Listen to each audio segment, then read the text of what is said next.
আল্লাহর কাছে চাইতেও জানতে হয়। উল্টাপাল্টা দোয়া করলে দোয়া পূরণ হয়ে যাবে, কবুল হয়ে যাবে, কিন্তু আপনার কাজ হবে না। অনেক যুবক আছে আল্লাহর কাছে দোয়া করে, আল্লাহ বেশি না, লাখ 5 টাকা চাই। তো আল্লাহ তাআলা 5 লাখ টাকা ধরেন আপনাকে দিয়ে দিল, সাথে একটা রোগও দিয়ে দিল, ওই রোগে খরচ হবে 6 লাখ। তাহলে আপনার এই 5 লাখের কোনো মানে আছে?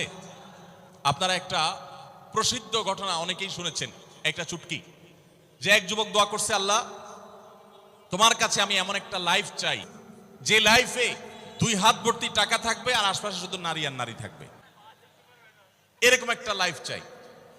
তো আল্লাহ তাআলা তার দোয়া কবুল করে ফেলছে। দোয়া কবুল করছেন কিভাবে?